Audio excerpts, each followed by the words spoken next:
Hi, everyone. Thanks for logging on. We're going to take a few more minutes to allow others to join, and then we'll get things started.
Good afternoon.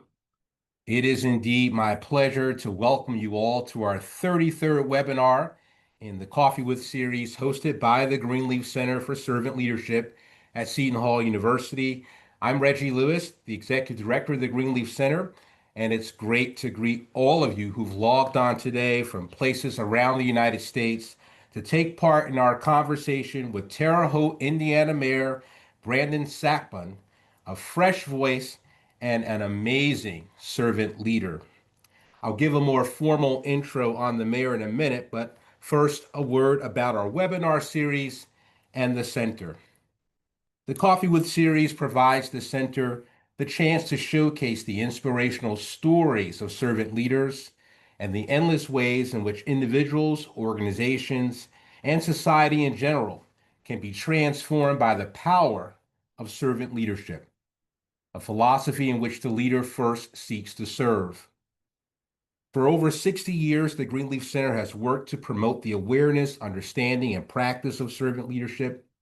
In addition to our Coffee With series, other core programs include the Greenleaf Scholars Program, which funds researchers whose work promotes the efficacy and impact of servant leadership, our virtual courses on the everyday principles of servant leadership, and through our outside engagements, we proudly work closely with organizational partners as they implement the practice of servant leadership throughout their workplace culture.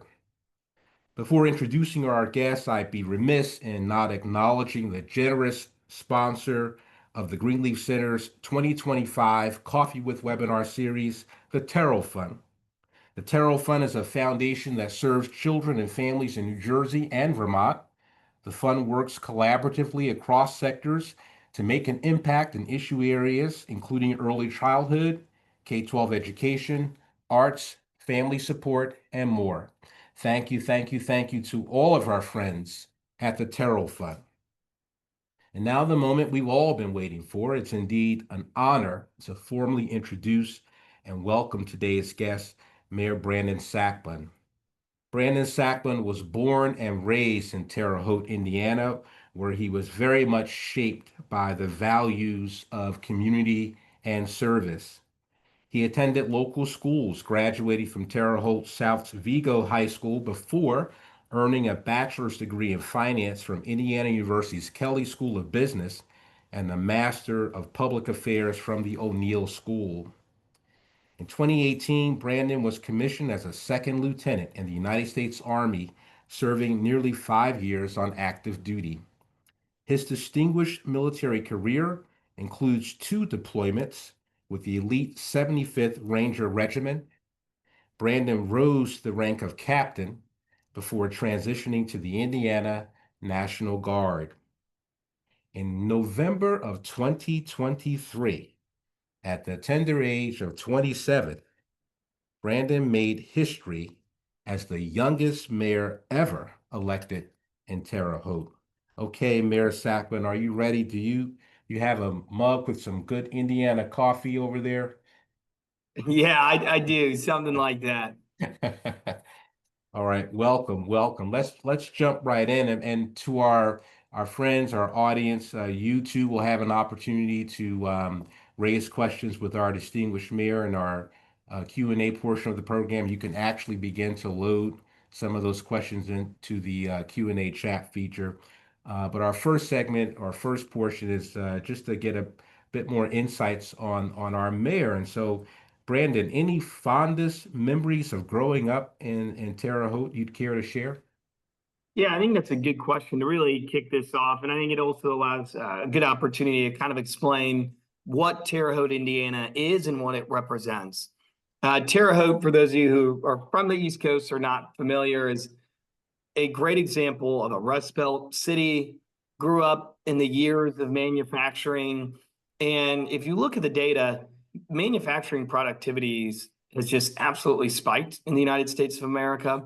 It's done this for decades, but the total amount of manufacturing jobs has decreased. So you have an increase in productivity, decrease in jobs. Some critics will say, oh, it's because of NAFTA and free trade.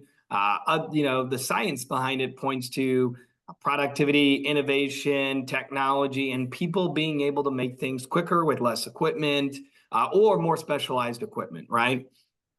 How does that affect cities like Terre Haute, Indiana, Muncie, Indiana, Branson, Missouri? And I think a great example is it hurts the cities that aren't able to say, okay, blue collar employment is changing. How are we going to upskill our workforce? How are we going to change who we are as a community? And then the communities that wait. Terre Haute was a community that waited, right? Sony DADCs, everyone knows Sony PlayStation, used to employ 1,000 people in our community. Now it's down to about 150, right? So Terre Haute kind of waited. And these communities that wait, that, I always say there's no white horse, right? The White House, the governor's office, they're not going to come down on some chariot and say, here's how we're going to revitalize your specific city. You have to be proactive. And to the question, what are some of the fondest moments that I can remember is I can remember growing up, Terre Haute was a bustling city, a very diverse city, still is very diverse.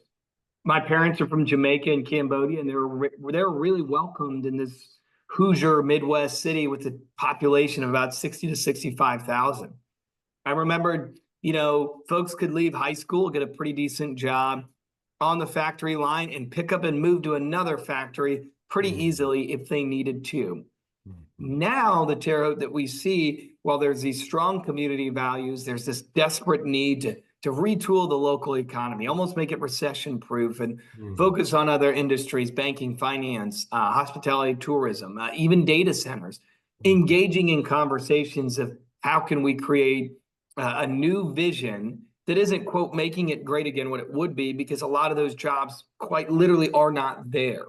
Like we don't need as many people in the factory space because of technology. So I remember the values. I remember the coaches, the teachers, the mentors. And what they really pushed on me was this call to public service, right?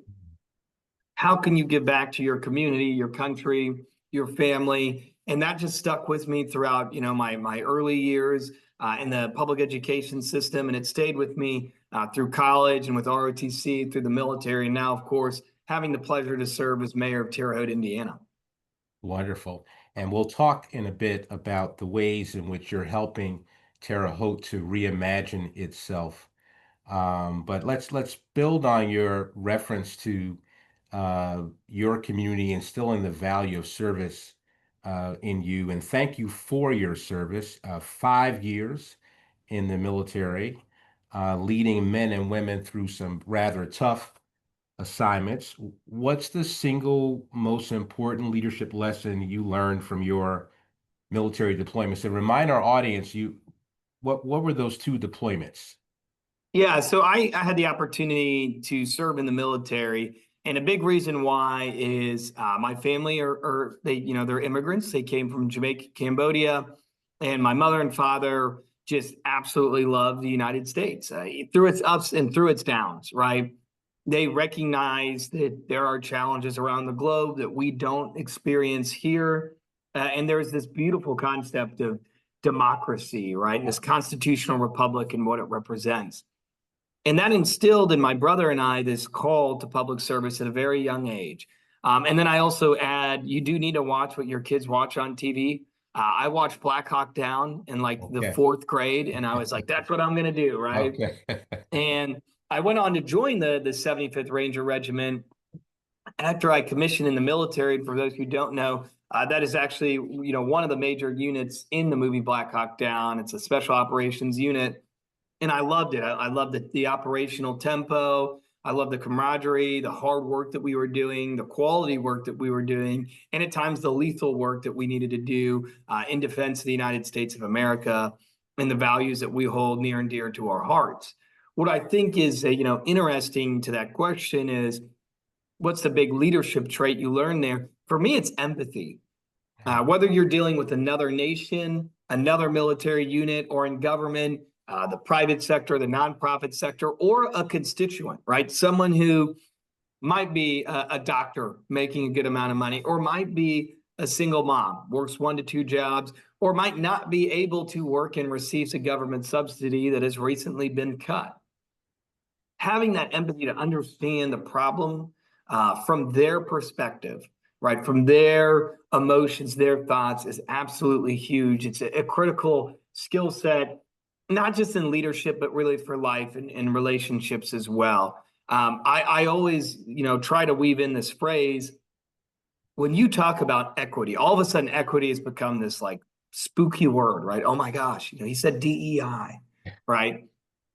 For me, when you look at the conversation around equity, you have to understand it's coming from the values of empathy. You and I were born in different places in life, to different parents, to different circumstances. So the cards that you were dealt in life, the early challenges that you faced, were different than myself, different than the folks who are joining us today, different for all the residents of Terre Haute, Indiana.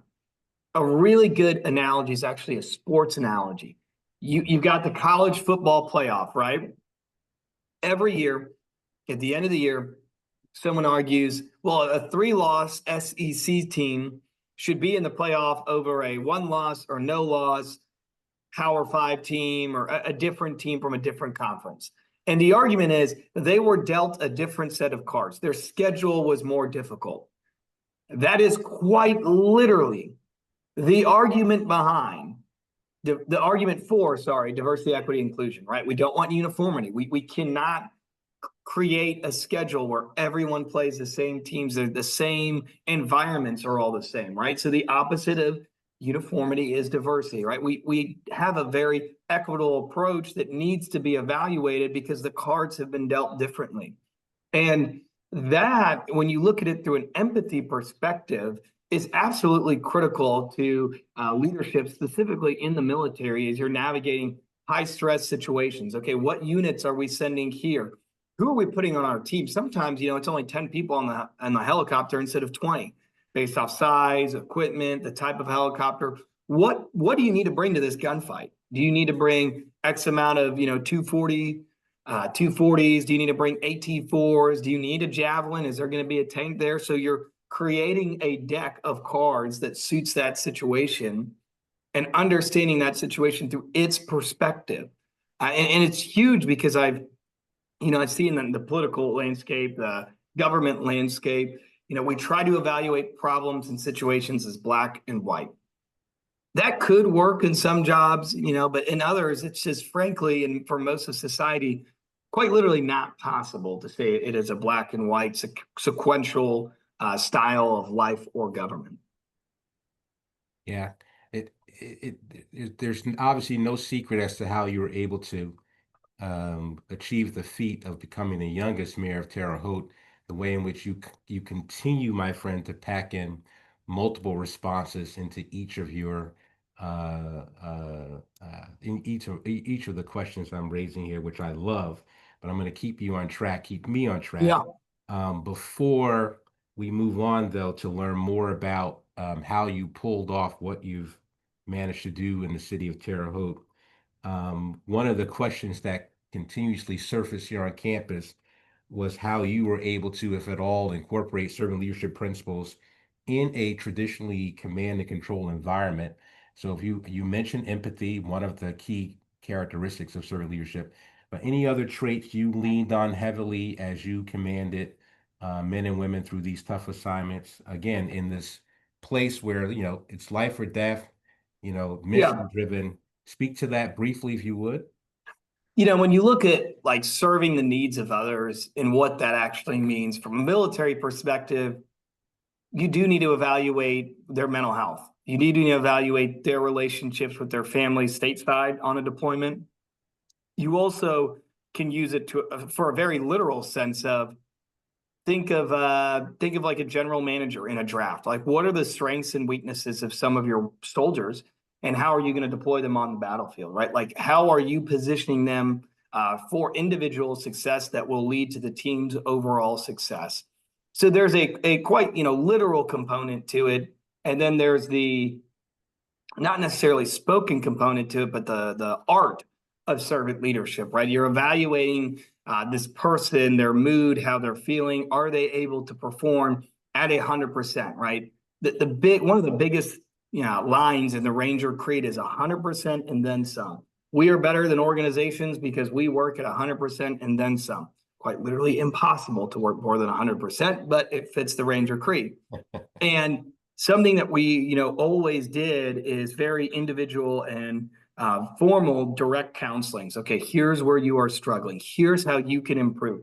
We need you to improve. We need you to be the best version of yourself because that's what the Rangers need. And if it doesn't work out, it doesn't work out.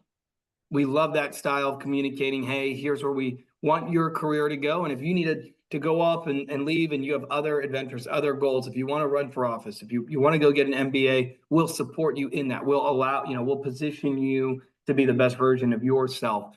But that type of leadership was from the highest ranked colonel in the Ranger Regiment to the brand new private first class or first lieutenant. And that's what I loved about that organization. And we really pushed that in local government. And I think elected leaders should, right? We just gave this formal example of evaluating soldiers, evaluating troops.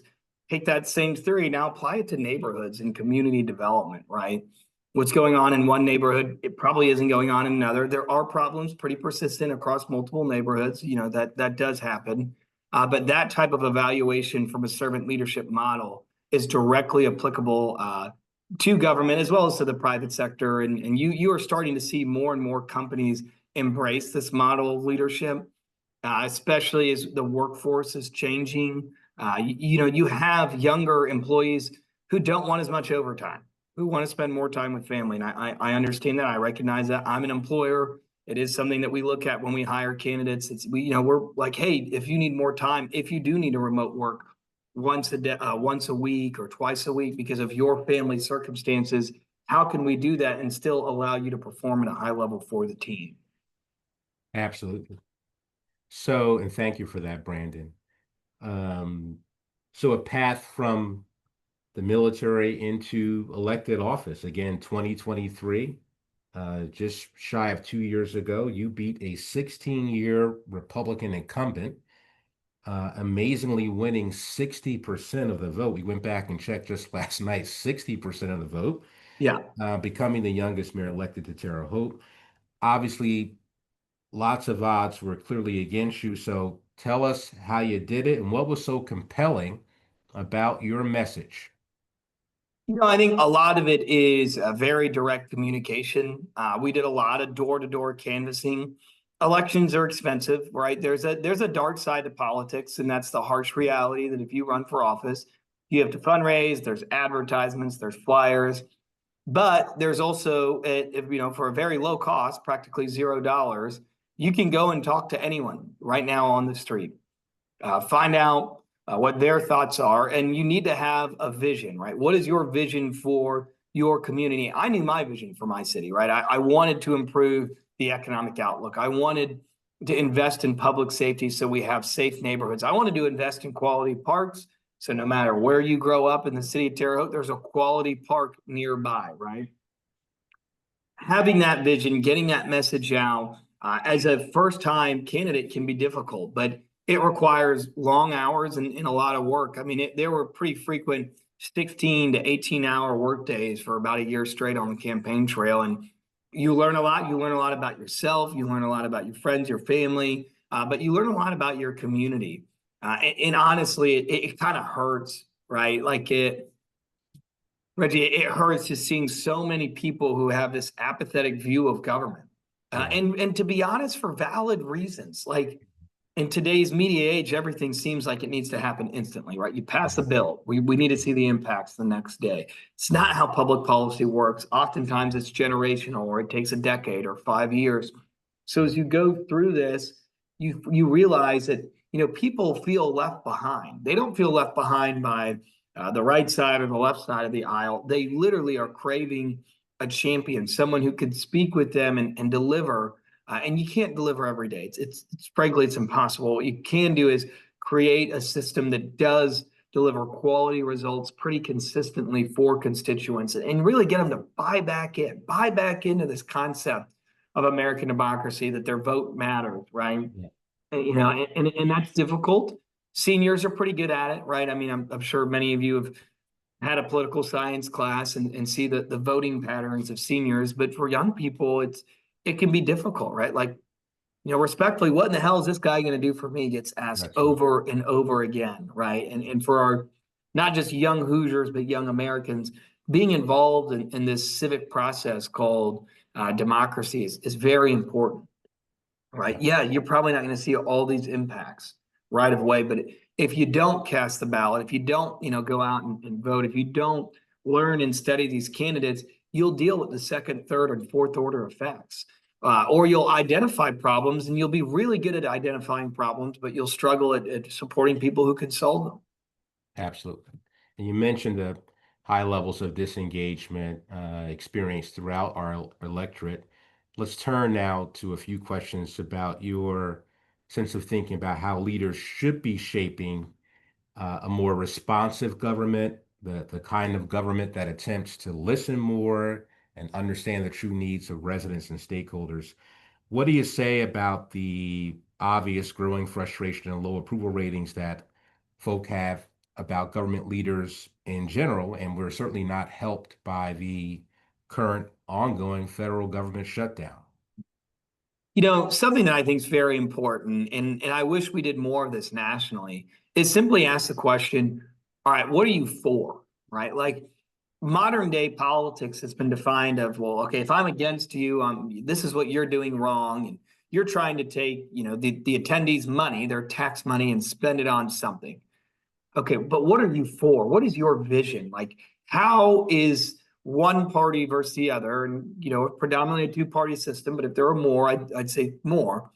What are you fighting for, right? Like, how are you trying to increase wages, affect public education, focus on infrastructure, and we really need our leaders to articulate this vision of America over the next 10 years, right?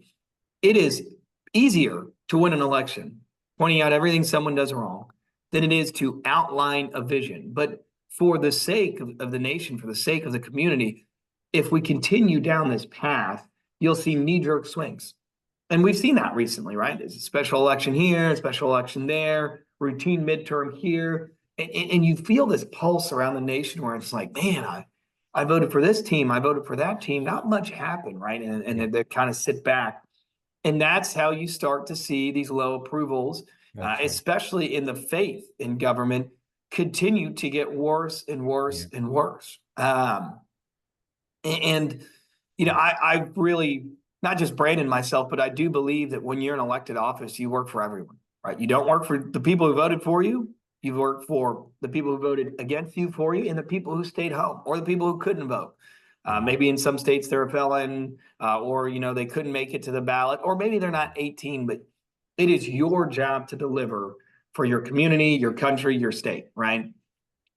That is just so desperately needed. I do a number of these talks, right, with a number of universities, with high schools, with corporate employers, to their staff, and every single time you just see it in the room. People are like, wow, like this just feels better, right? Like we're not attacking individuals. I do look at policies. I attack policies all the time, but I also offer an alternative, right? Like, hey, we can try it this way, or someone else tried it this way. We just are behind.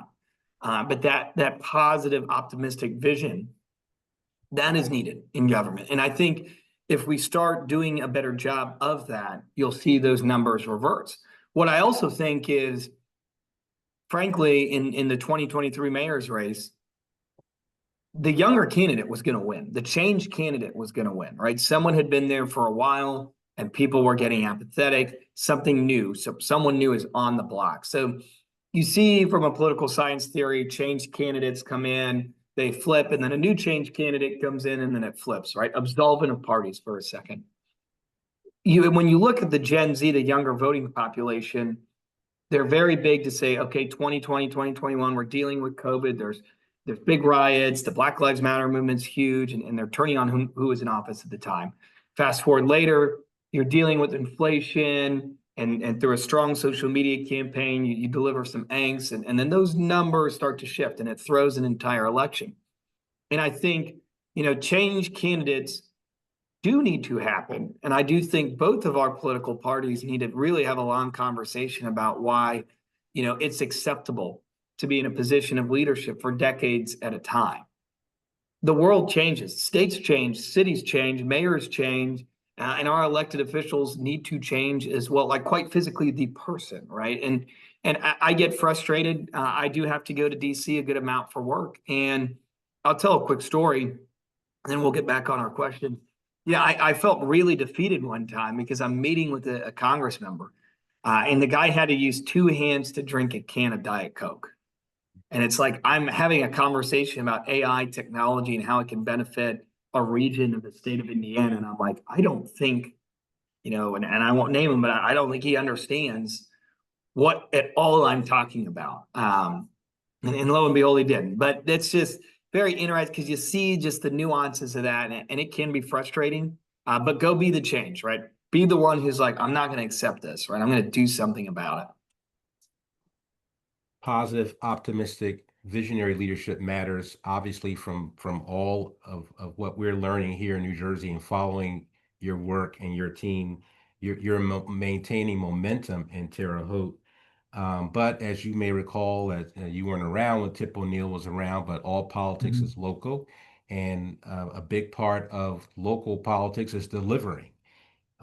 You campaign on three major areas: improving economic development. And you just opened up a few minutes ago talking about the need to help Terre Haute to reposition or recalibrate itself in the new economy. You called in a very inspiring way for reimagining neighborhoods, particularly those areas suffering from blight and heavily influenced by abandoned properties. And of course, you acknowledged the concerns around public safety. It's still new in your tenure, my friend, but talk about how you're maintaining the vision and delivering in ways that are palpable and tangible for your residents. Yeah, so I'll go top to bottom there. Let's start with improving economic development. We have a very large employer that is moving to our community. The Biden administration actually helped get that done with the Department of Energy loan. The current Trump administration froze it. They froze everything. We worked with them to get that unfrozen, and now we look forward to hopefully 660 new jobs over the next couple of years. Congratulations. We're working with our current employers, saying, all right, what are your needs? They cite housing, better public schools, transportation. We made free public transit happen in a Class 2 city in the state of Indiana, and our bus ridership has increased by 150%. We're improving our housing stock through rehabilitating old homes, building new neighborhoods, and investing in multifamily apartment complexes. And then from a workforce perspective, I recognize that so many Hoosiers and frankly Americans didn't make it through high school. So we invested in what's called a Goodwill Excel Center, and that is a high school diploma for people who are older than 18, 19 years old. Studies show they make more than folks who have a GED. And through centers like this, employers funded them, and employers are there saying, hey, when you walk across that stage, let's go get you a job instantly. And so I'm very passionate about workforce development programs. We've started a handful in our local colleges. We've started a handful in our high schools. If you graduate high school and want to enter the workforce, what are the opportunities? What are the wages? What can we do there? If you want to go to college, how can we keep you in the city of Terre Haute, Indiana? How can we keep you in the state of Indiana? Granted, we compete with Chicago, which can be difficult, even though I'm a huge Colts fan, not at all a Bears fan. I'm very disappointed in that organization historically.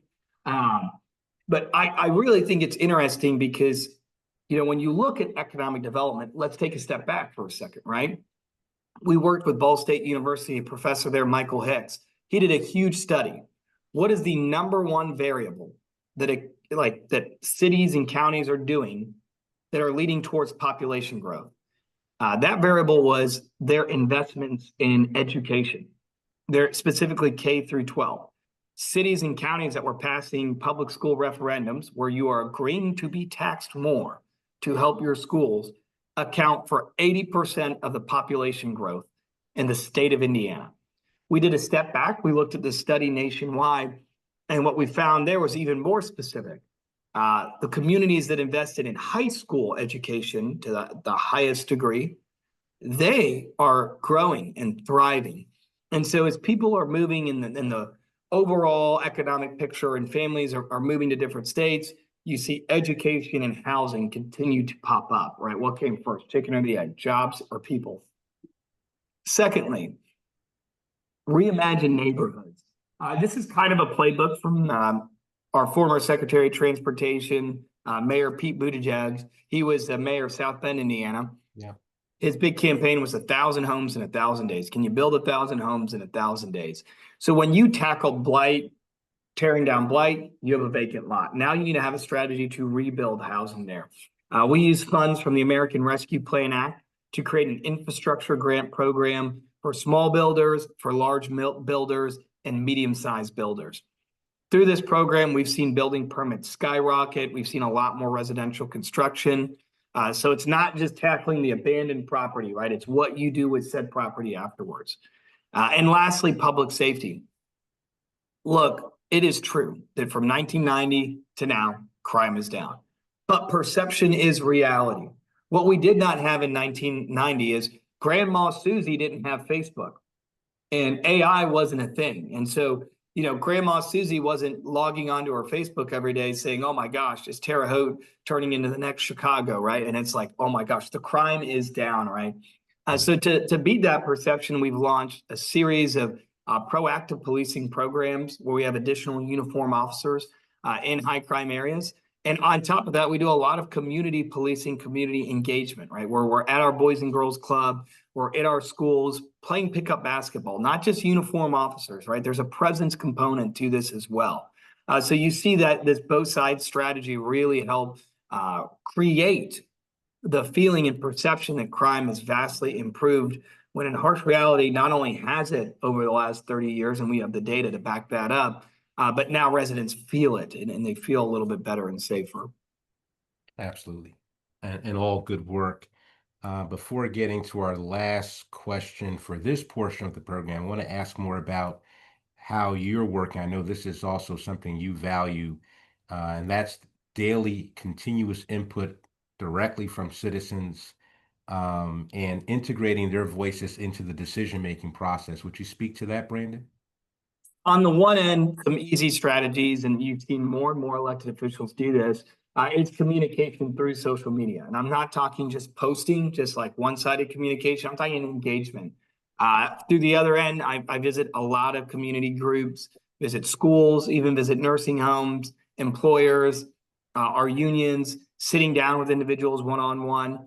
We also do what's called a Walkabout Wednesday program, where law enforcement, public health, street department, code enforcement, the mayor's office, and the director of public works, we go door to door in neighborhoods and say, hey, if you have any questions, as an administrative team, Brandon, as an administrative team. Excellent. Yeah. And usually we wear jeans and have a pickup truck, because a lot of times they're like, hey, so-and-so dumped this in the alley. It's been there for weeks. And we're like, all right, we'll just get that now. But that does allow very pointed, direct feedback. And it has led to some really good smaller infrastructure projects, sidewalks, curbs, stormwater drains.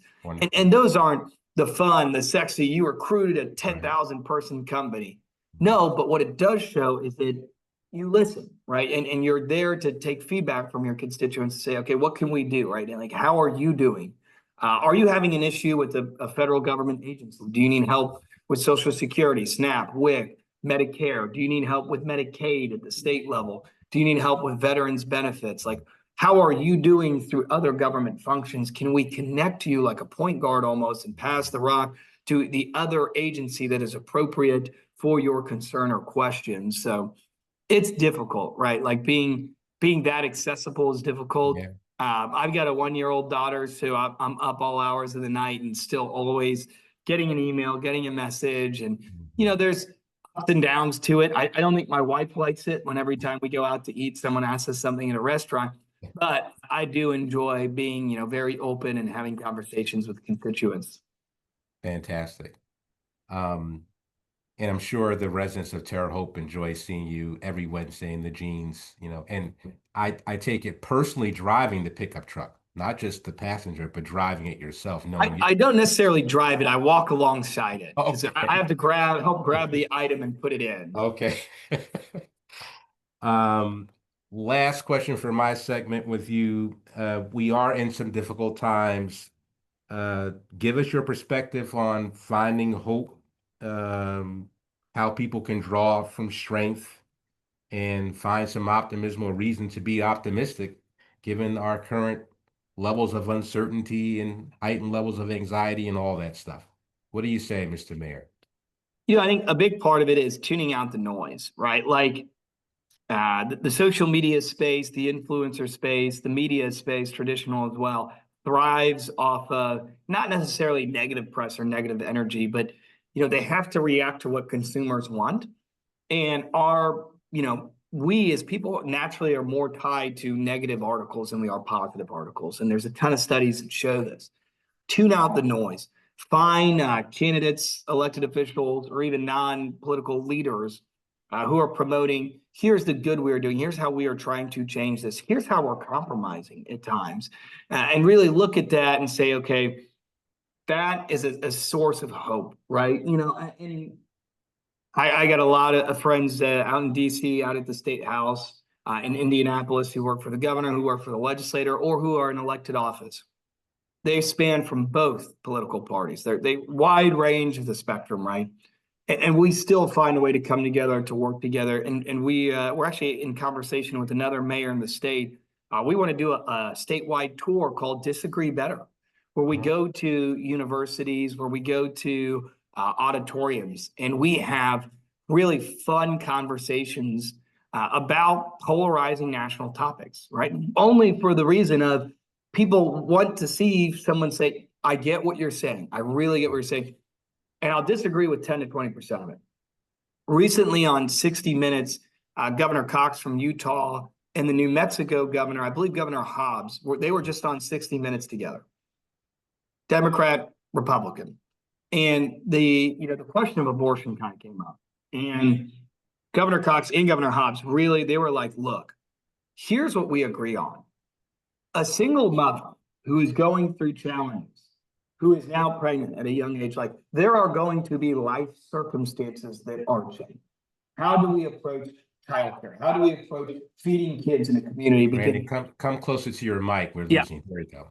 And then how do we approach, what being pro-life is, right? Is it food insecurity, taking care of folks in the education system? And you just see these two agreeing on so much more. And then you get to the end and it's like, okay, I agree on the actual act of abortion in this sense versus in that sense. And there are some disagreements between these two governors. But for 80% of the conversation, they're talking about some of the secondary and second or third order effects to having a child at a young age or later in life or through other circumstances. And I just thought it was so refreshing to see that. And I think our governors, our mayors are doing a much better job than Congress and frankly, the president right now at being able to engage in these discussions. But naturally, there's not enough press compared to those offices. So it can be frustrating. It can be defeating. I bet, that the folks who are joining us today probably all have social media. and you see the constant stories, the Instagram stories or reels or TikToks, and this guy's doing that, this guy's doing that, this is wrong or this is right. Okay, well, how would you treat or converse with someone in person about this discussion? How would you actually treat someone if you were making that decision, and find a way to gain strength and hope through the individuals who are fighting for something, right? For a new version of the United States of America or New Jersey or Indiana or Terre Haute, not necessarily those who are fighting against it. Absolutely. Well stated. Of course, we could chat all day, but I'm being nudged here by our esteemed project manager. I'm going to bring her on now, Gabby Cooper, who's going to facilitate our Q&A portion of the program. Gabby. Thank you, Reggie, and thank you, Brandon, for being here with us today. So I like to remind the audience that you can load questions in the chat Q&A feature. The first question we have is, do you have a recent example of a time when residents' input completely changed an aspect of policy or a project that you were working on? Yeah, I do. We had a very interesting what's called rezoning case. So Mhm. essentially, a piece of land was zoned for single family homes. Yeah. Developer wanted to do 70% single family homes, 30% apartments. I was very okay with this project. We have a number of apartments by neighborhoods across our city. Some of the local residents, they were like, no, not in my backyard. We don't want it. It's going to bring in crime, or using reasons that frankly I completely disagreed with. But I don't Mhm. vote on that. The city council does. And the city Right. council voted it down. And they did cite, they're like, well, the residents, were frustrated. And that can be difficult because on the one hand, I think, okay, well, had we better communicated this project, there's less Mhm. frustration. Yeah. On the other hand, democracy did work in this case. And frankly, I was like, oh, this lacks vision, right? You're not seeing the Mhm. growth of the community, the need. And I do disagree with their opinions, but Mhm. the actual action of local democracy was executed. So there is a sliver of positive, even though I disagree with the decision completely to vote no to Mhm. this rezoning. I am happy that the process worked itself out. Yeah. That those people felt heard and the council responded in their Yeah. favor. Yeah. How do you measure whether constituents feel understood? What indicators do you use to make sure that they feel like their voices are being heard? Beside, like you've mentioned the walking on Wednesdays, but do you circle back to those people? Yeah, you have to do a lot of follow-up. Like we do a lot of individual visits, one-on-one, or folks come to the office. I try to use, honestly, email is my number one Mhm. communication platform. You can archive it, and it is a little old school, but when you're mixing Gen Z, millennials, baby boomers, all of that, like email is actually the most consistent form of communication that everyone has. Um, it's less time than texting or calling as well. You can turn it off at night at times. So you have to do a lot of follow up to really just to maintain that conversation, but say, hey, oh, here's what we did, right? Mhm.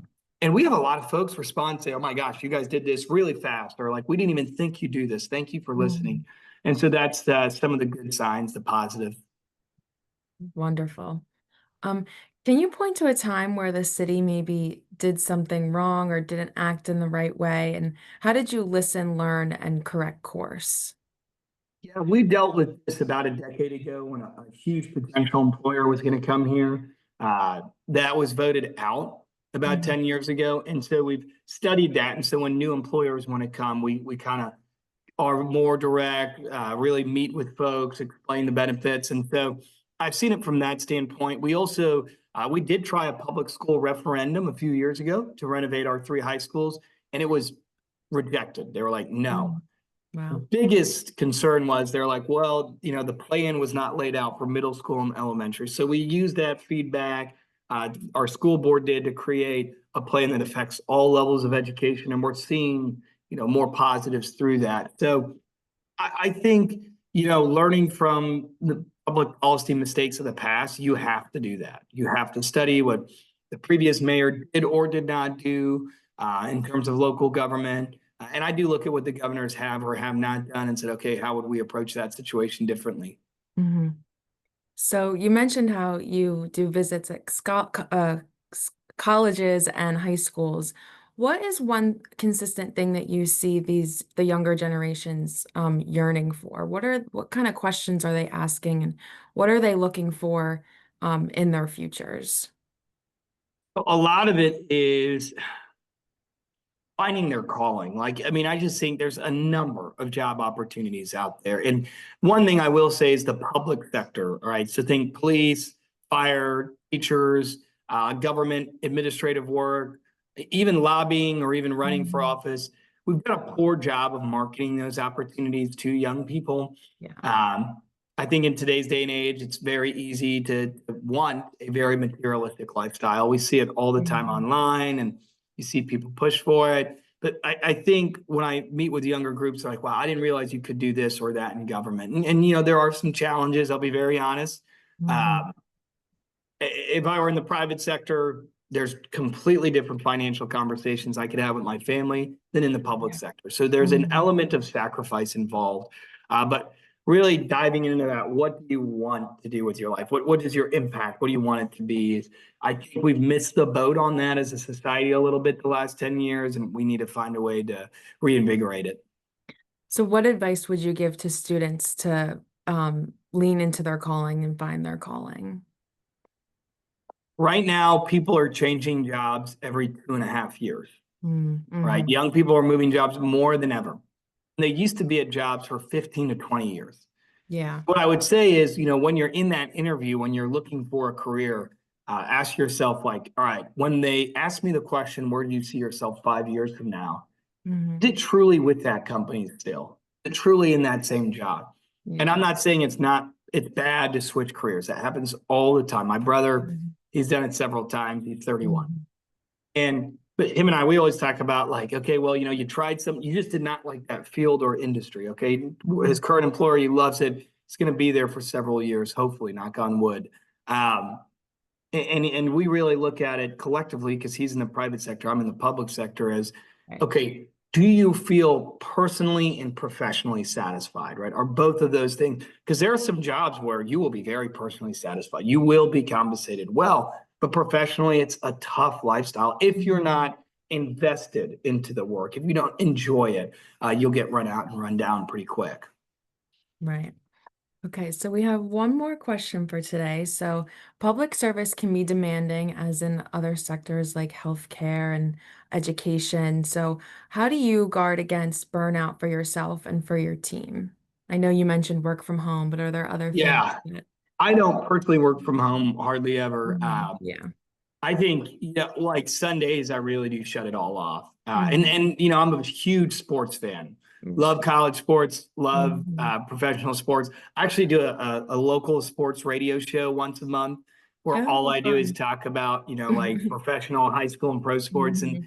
it's been fun for me because it's like that's kind of one way that I could shut off. And then obviously when I'm with my daughter, that's always great. I bring her to work sometimes. I'm, you know, very Oh. big on like, hey, you know, if we're gonna do this career, you know, we got to keep our kids involved. Mhm.